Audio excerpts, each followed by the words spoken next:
Saludos amigos, les habla Cristian Vadillo aquí nuevamente en otro video más desde el Jeep aquí en el barrio Cuchillas en Moca, Puerto Rico. En este video estaremos nuevamente hablando sobre la religión de la Biblia o las religiones de la Biblia. Vamos a estar hablando sobre los Elohim, sobre el Elión, sobre Yahvé y otras deidades de la Biblia. Como mencionamos en el video anterior, el pueblo de Israel antiguamente eran politeístas, luego se convirtieron en enoteístas y a últimas instancias se volvieron monoteístas. O sea que la Biblia habla desde tres dimensiones distintas: el politeísmo, enoteísmo y monoteísmo.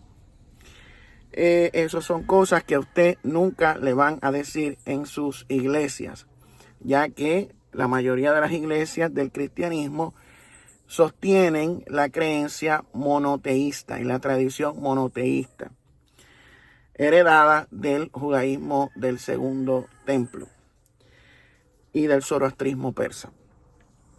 Ok.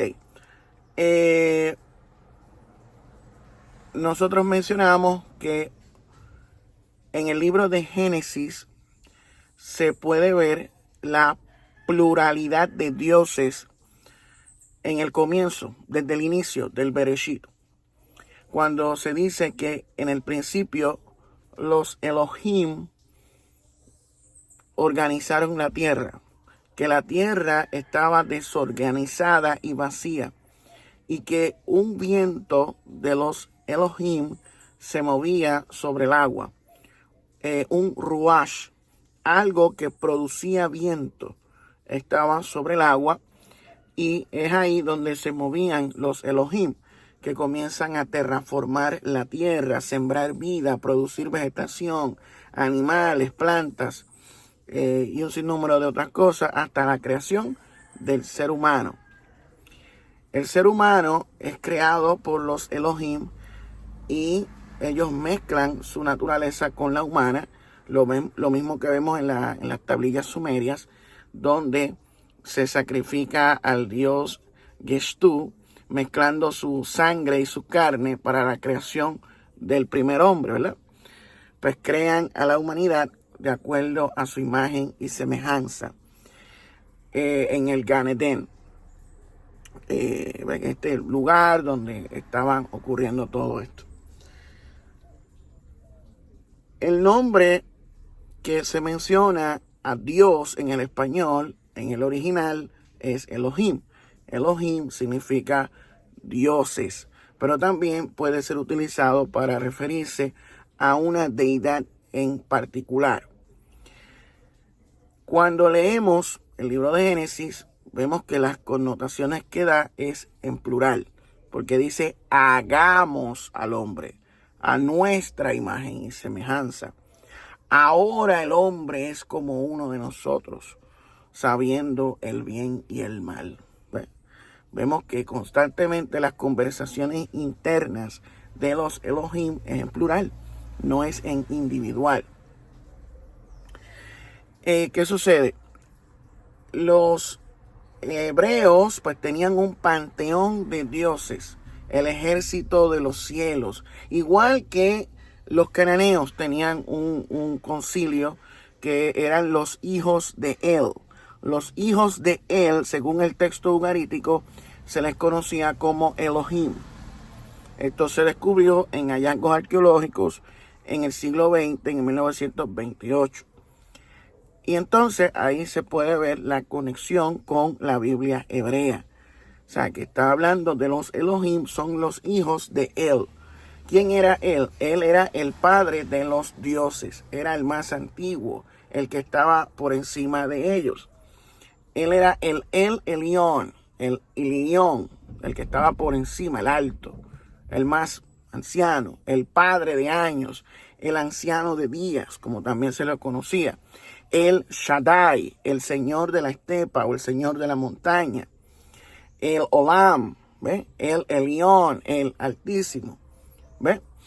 Ese era el que supervisaba el concilio de los dioses, que eran sus hijos, junto con su consorte Aserá, que era su esposa. Esa es la realidad, esos son los hechos. ¿Ve? Y podemos ver en Génesis capítulo 14 que Abraham, quien es llamado por los Elohim a salir de su pueblo y a seguir a estos Elohim que lo llamaron, se encuentra con un sacerdote cananeo llamado Melquisedec. Él se dice que era rey y sacerdote de la ciudad de Salem, lo que hoy sería Jerusalén. Este rey y sacerdote era de El Elyon. Ese era el Dios a quien él le servía. Y decía que Abraham también servía a este El Elyon. Y lo bendijo con pan y con vino, como era costumbre de los sacerdotes de esa religión cananea. Ese es el Dios de los patriarcas. Ese es el Dios de Abraham, Isaac y Jacob. Incluso en Génesis 33:20 menciona que Jacob erigió un altar en tierra cananea dedicada a el Elohe Israel, donde dice la inscripción, el Dios de Israel. O sea, que el Dios cananeo, él era el Dios también de Israel. Esa es la verdad, esos son los hechos, eso está en la Biblia. Entonces, o sea, que no estamos inventando. ¿Qué sucede? En el libro de Éxodo es cuando entra otro personaje a el escenario, otra deidad que se encuentra con Moisés, de acuerdo al relato de Éxodo, en tierra de Madián. Allí él se encuentra con Yahweh o Yahú o Yahvé o Jehová, como le dicen muchos. Este ser era un dios madianita, del cual su suegro Yetro era sacerdote. Este ser, esta entidad, era adorado por un pueblo seminómada antes que los hebreos, que se llamaban los Shasu de Yahú o los Shasu de Yahvé.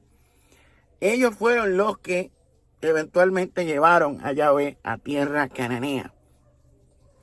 Y Moisés se convierte en el que interactuó con este ser, con esta entidad llamada Yahvé, que era un dios volcánico, era un dios de guerra, era un dios metalúrgico, un dios de tormenta. Era más parecido al dios Baal del panteón cananeo, que era hijo de él. Por eso es que hay muchos salmos del Antiguo Testamento que son adaptaciones de alabanzas a los dioses cananeos como Baal, Dagón y otros. La diferencia es que ellos insertaban el nombre de Yahvé como el receptor de esas alabanzas y de esos himnos que ellos hacían, ¿verdad? Ahí es cuando ocurre el sincretismo religioso. Según Deuteronomio capítulo 32, versículos 8 al 9, podemos ver vestigios de esa antigua tradición cuando Yahvé ya parece haber entrado a tierras cananeas. Se dice que el Elión repartió las naciones de acuerdo a sus hijos, los hijos de él, y que a Yahvé le tocó Jacob. Ese fue su heredad. O sea, a los otros hijos de él les tocaron otras tierras, pero a Yahvé le tocó la más pequeña, que viene siendo Jacob. Y por eso es que vemos eventualmente que Yahvé quiere tener más y comienza a pedirle a su pueblo invadir otros territorios para apropiarse de esos territorios y tener más poder. Eventualmente Yahvé se convierte en el nuevo El Elyon, en el nuevo rey de los dioses. Y ahí es que nace la religión yavista. La religión yavista, Yahvé era el rey del consejo divino junto con su consorte Asera. La que inicialmente era interpretada como su madre pasa a ser entonces su consorte. Yahvé absorbe todos los atributos de El Elyon y él ocupa el lugar. Entonces, ¿qué sucede? Esa es la religión que eventualmente se convierte en la religión oficial del Estado. El rey Salomón construye ese templo dedicado a Yahvé, pero también se incluían otros lugares en ese templo para la adoración de Ásera y otras deidades más. El símbolo del candelabro es una representación del árbol de Ásera que estaba en el primer templo. Había un templo dedicado a Kemosh, había otro templo dedicado a Moloch, allí mismo en Jerusalén. O sea, era una religión enoteísta. O sea, tenían un dios principal que era Yahvé, pero también adoraban otros dioses. Se da el exilio babilónico, donde se llevan a muchos judíos, se los llevan para Babilonia. Otros emigran hacia Egipto, donde establecen una comunidad que vienen siendo los judíos de Elefantina, que conservaban las tradiciones del primer templo, la teología del primer templo. Construyeron templos en Elefantina donde se adoraba a Yahvé y a su consorte, y no conocían el Pentateuco. Eso no formaba parte de su teología, lo cual es interesante. Había incluso comunicación entre el templo de Egipto y el de Jerusalén, el de Elefantina y Jerusalén. Había correspondencias que se encontraron en hallazgos arqueológicos hace menos como 100 años atrás, o menos de 100 años. Creo que eso fue como en los 50 o los 60, no recuerdo ahora la fecha exacta. ¿Qué sucede? Una vez ellos se van a Babilonia, están bajo muchos tiempo allá, bajo el imperio babilónico, son influenciados por las creencias, por la cultura mesopotámica. Eventualmente el imperio medo-persa se apodera del reino babilónico, Ciro el Grande y todas esas cuestiones que sucedieron después. La religión mazdeísta o zoroástrica, que fue la primera religión monoteísta del mundo, es la que influencia a los judíos cuando regresan a Jerusalén a construir el templo nuevamente. El yavismo se convierte en judaísmo ya en el segundo templo. Los judaítas pues se convierten después en los judíos, ¿ves? Y traen esta nueva religión, donde Yahvé se convierte en el dios principal y los otros dioses se convierten en demonios o en dioses falsos, y hay una reforma deuteronomística donde todos los otros dioses pasan a convertirse en algo errado, en herejía. Todo aquel que adore estos otros dioses pues es condenado como un apóstata de la fe. Y de hecho muchas de las declaraciones que vemos hablan de una diosa. ¿Qué sucede? Esa diosa que hablan, la reina del cielo o la diosa madre, era precisamente la diosa que era muy popular en Israel en el tiempo enoteísta, en el tiempo politeísta. La diosa madre era la diosa más popular en el pueblo de Israel.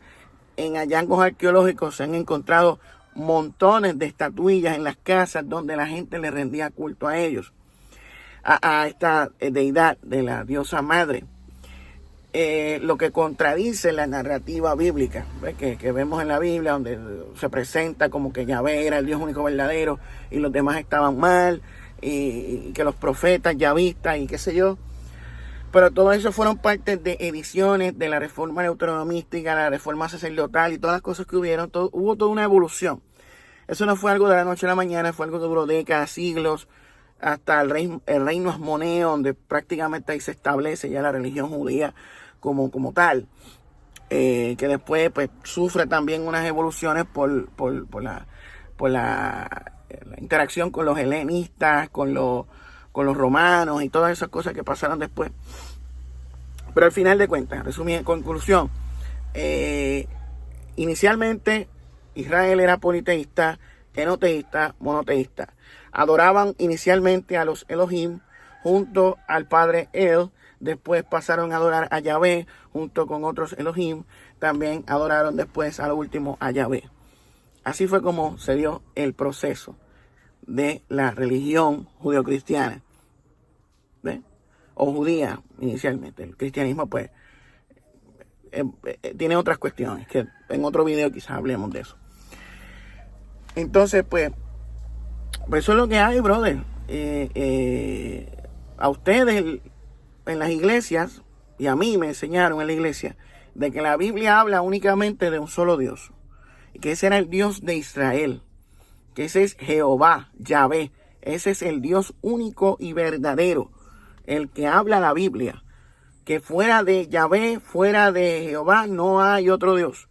Y se cita el libro de Isaías 46, donde se dice esto, y se establece como un dogma inequívoco que está en la realidad, que todos están obligados a creer. Sin embargo, la arqueología y la historia demuestra muchas inconsistencias con esas afirmaciones de que la Biblia habla únicamente de Yahvé, porque vemos fragmentos donde mencionan a otros dioses como los Elohim, el Consejo Divino y El Elyon. ¿Me entiendes? Y El Elyon sería el Dios original de Israel, no Yahvé. Yahvé fue una deidad que ellos adoptaron como principal tiempo después, en ese sincretismo religioso que se dio temprano en el desarrollo de Israel. Entonces, en las iglesias a ustedes no le van a decir esto jamás y nunca. Es posible que algún pastor que me esté escuchando ahora mismo se esté riendo, burlándose de mí, diciéndome que mentiroso, que está confundido, no sabe de lo que habla, tiene un espíritu de error, es un hereje, es un apóstata, el Señor reprenda al diablo, Dios tenga misericordia de ese individuo, mira lo que está diciendo. Pero ellos dicen esto basados en la ignorancia, en el desconocimiento, porque son personas que no han estudiado la historia de la religión hebrea, no conocen cómo es que se creó esta religión, no saben cómo es que realmente evolucionó la religión hebrea, ¿verdad? Y la Biblia. Ellos simplemente creen en lo que les enseñaron en la iglesia, en los institutos bíblicos o en los seminarios donde se formaron para ser pastores o ministros ordenados. O sea, ellos no piensan más allá, ellos simplemente son repetidores de un acondicionamiento, de una programación, de una tradición. O sea, ellos desconocen otros elementos históricos, arqueológicos y teológicos. ¿Sabes? Y eso es lo que yo insto a la gente a buscar, que piensen más allá de su paradigma, que investiguen, que cuestionen, que no asuman las cosas como verdaderas, simplemente así porque sí, porque lo dijo el pastor. No, usted cuestione, haga preguntas, investigue, no se quede con una sola explicación, no se conforme con eso, averigüe, cuestione, llegue a la verdad para encontrar la verdad, porque la verdad es aquello que nos hace libres. Como diría el Señor Jesucristo, conoceréis la verdad y la verdad os hará libres. Pero lamentablemente en las iglesias no se está enseñando la verdad. No se está diciendo esta verdad. Esta verdad nos la están ocultando porque eso es una amenaza supuestamente a la fe de los hermanitos. Que ellos no quieren afectar la fe de los hermanos, no quieren trastornar la fe de los hermanos. No es que están trastornando, es que ustedes están mintiéndole descaradamente a los hermanos, diciéndole cosas que no son. ¿Sabes? Y las cosas hay que decirlas como son. Las verdades tienen que ser dichas como son, no estar inventándose embustes para que la gente siga creyendo en embustes. No. Si usted realmente está comprometido con la verdad, enseñe la verdad como es. No estén inventando embustes para tener a la gente engatusada, creyendo en cosas que no son reales. O sea, denos la verdad o no nos den nada. O sea, basta ya de embustes, basta ya de engaño. Queremos la verdad, enseñen la verdad. O sea, ese es el problema, que tenemos un montón de líderes religiosos que lo que les importa es el billullo, lo que les importa es la fama, el reconocimiento, la lisonjería, la lambiojería, y son un chorro de embusteros y paqueteros que viven de falsas imágenes que le venden a la gente, de apariencia. No están enseñando la verdad. Son unos embusteros y unos paqueteros. Y se los digo así, y si tengo que decir eso en la cara, se lo digo, embusteros y paqueteros. Y estamos hablando de los que dicen ser teólogos, eminencias, eruditos y académicos, que hay que arrodillarse ante ellos y besarle las manos, porque la mayoría de la gente desconoce estas cosas. Sin embargo, los que saben Los que están en los puestos de arriba, los grandes, ellos saben que lo que estamos hablando aquí ahora mismo es verdad, pero lo ocultan, lo esconden a conveniencia, porque se les acaba el guiso, se les acaba el kiosquito. Pero lo siento por ellos, aquí en este pequeño espacio, las personas que quieran escuchar, les vamos a decir la verdad, las cosas como son, no como los embustes que les están enseñando por allá.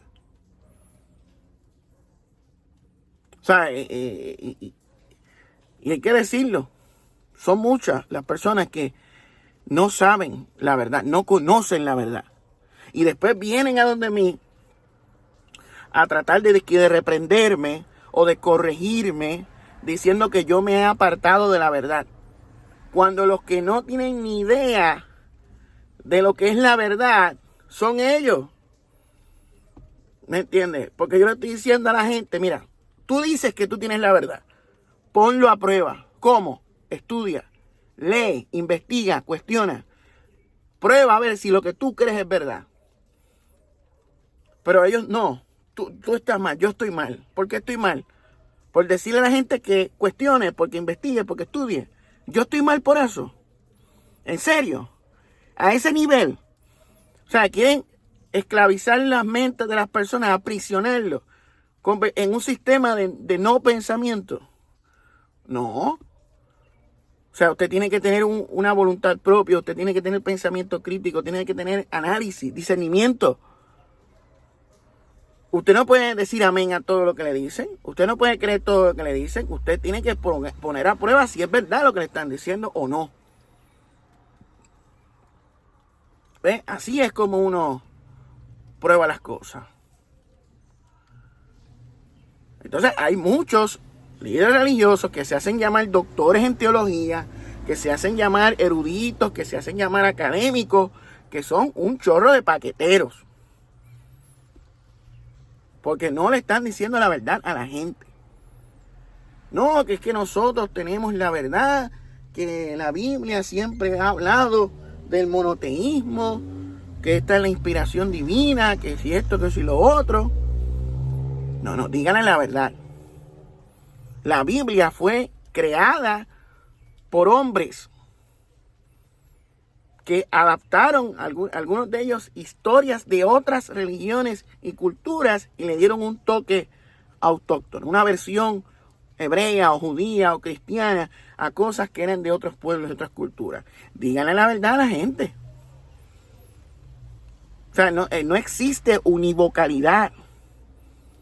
O sea, hay muchas ideas que se inventaron para tratar de validar todo de manera infalible. ¿Ve? ¿Quiénes fueron los que determinaron que los 27 libros del Nuevo Testamento eran palabra de Dios? La misma iglesia en el siglo IV. La misma iglesia católica antigua fue la que estableció qué libros eran palabra de Dios. Ellos declararon palabra de Dios esos libros.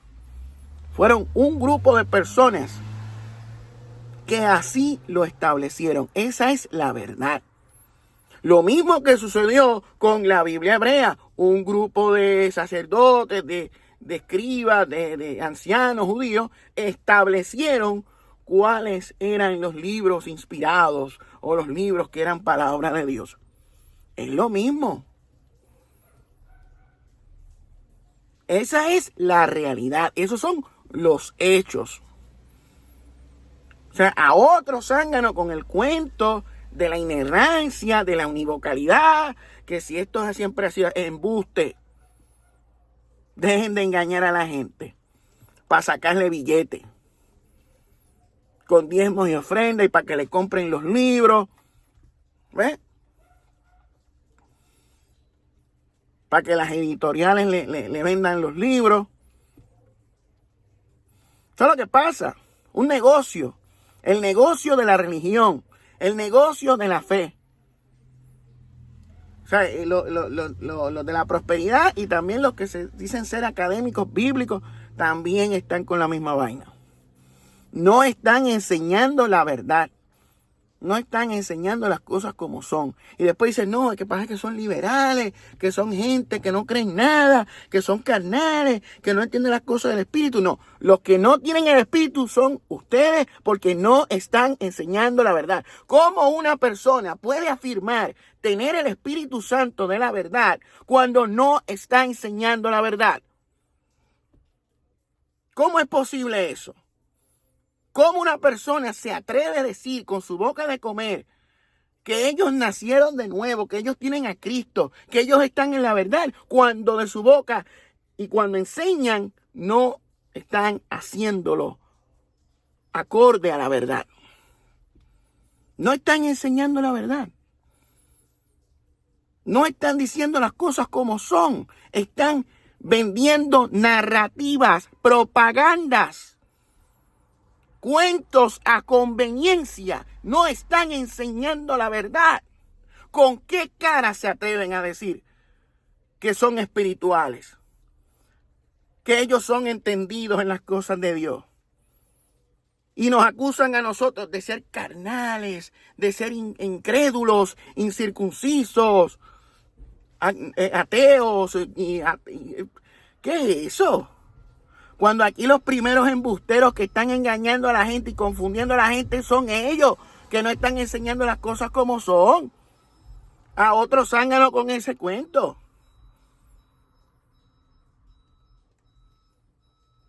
O sea, no están enseñando la verdad. A mí que no me vengan con cuentos de que nada. O sea, esto está grave la situación.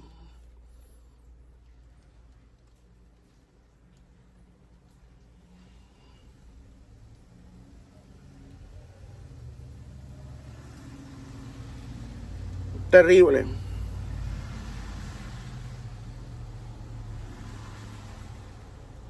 Terrible, brother, lo que está sucediendo. Y esto no se trata de que uno es liberal, porque yo no me suscribo a la idea de la teología liberal donde convierte la Biblia o las historias de la Biblia en meros mitos o fábulas. Yo creo que muchas cosas, muchas historias que narra la Biblia ocurrieron de verdad, pero no de la manera en que tradicionalmente los fundamentalistas creen. Yo he dicho aquí en un sinnúmero de ocasiones que creo que muchas de las interacciones o encuentros que narra la Biblia de seres divinos o seres celestiales o ángeles o dioses, eso está relacionado a la realidad OVNI, la realidad UAP, de entidades biológicas no humanas, entidades extraterrestres, entidades criptoterrestres o entidades interdimensionales. Creemos que eso sucedió de verdad. Es posible que estos encuentros luego, a posteriori, se interpretaran de otras cosas. Puede ser que algunas de estas interacciones y la narrativa que se dice de ellas, de que eran unos dioses que le dieron una doctrina, puede ser cierto, pero puede que en otras no. ¿Me entiendes? Yo no cierro esa posibilidad como hacen los liberales o los que ven la Biblia como un mero simbolismo. Yo creo que sí acontecieron estas cosas. Son reales, pero no de la manera en que los fundamentalistas lo creen. Bueno, esa es la diferencia. Pero yo estoy dando una tercera opción. Yo no soy liberal. Que si soy liberal sería en el sentido de que le digo a la gente que cuestione. Ahí soy más liberal. Ahora, no soy liberal en el sentido de interpretar todo lo que dice la Biblia como un mero símbolo. Ahí no soy liberal. Pero tampoco soy fundamentalista. Porque el fundamentalista no piensa más allá de su paradigma. Y eso es una manera de pensar muy equivocada, que ha llevado a muchos errores doctrinales y a muchas cosas terribles que han sucedido en el mundo y están sucediendo ahora mismo. En cuestiones sociales que son horribles, que dan pena. Pero nada, amigos, yo lo voy dejando. Los espero ahorita, en Noche de Tertulia, donde vamos a estar hablando sobre el fenómeno OVNI, sobre la realidad OVNI, la verdad que nos ocultan acerca de eso. Así que me despido, nos vemos, me fui.